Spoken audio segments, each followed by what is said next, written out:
When I was doing the research for this, one of the trickiest areas was foreign direct investment, because people are really split on it. And when I say people, I'm talking, policymakers that I spoke to in businesses as well. Because they say, we want to preserve the ability of Canadian companies to invest abroad without facing barriers. And if we want to have that ability, and we already do that quite significantly in the resource sector, how can we erect barriers at home? And people were unsure about, where should we draw the line there? So the recent CNOOC-Nexen decision was interesting in that respect, because the government more clearly stated that state-owned enterprises were a separate set of investments that needed more scrutiny. They had laid out some guidelines already in 2007, but they were even clearer about it.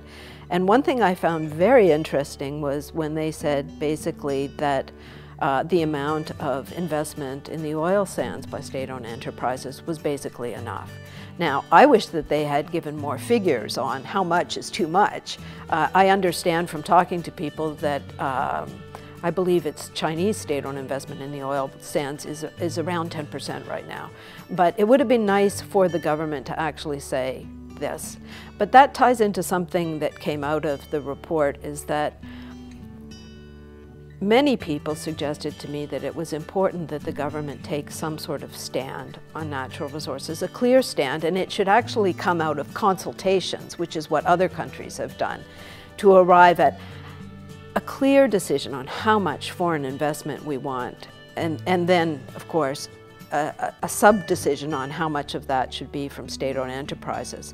So the government decision was interesting from that point, because they sort of gave a little bit of an answer for Chinese state-owned enterprises investment in the oil sands. But I think we need a broader conversation about all of the natural resources. How much foreign investment do we want? Keeping in mind that if we erect barriers, we're likely to face retaliation abroad.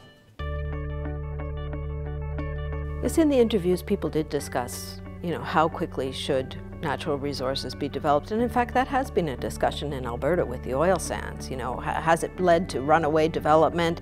Should they try to pull it back a bit so that infrastructure can actually catch up and the labor market can catch up? It's been a tricky area for governments to try to wade into. I know that Norway, again, actually started out saying we want to have a moderate pace of oil and gas development, and because they wanted to make sure that they were getting all the other supportive programs in place. In effect, they gave up on that after a while, and it just sort of ran away with them. Now, I don't know enough of the details with the Norwegian example, except to say that even a government as sort of, thoughtful as that had difficulty reining in the pace. So it's something that requires more research. But could I say something else about foreign investment here? Because one of the things that's ignored a lot in the debate in Canada is what more we should be doing here, or what policies we should change in order to make sure that Canadian governments can grow to a global size. We talk all about foreign direct investment in terms of who's trying to come in and erecting barriers, but we don't talk about it in terms of there are things we could be doing here that would make it easier for Canadian companies to grow into global players.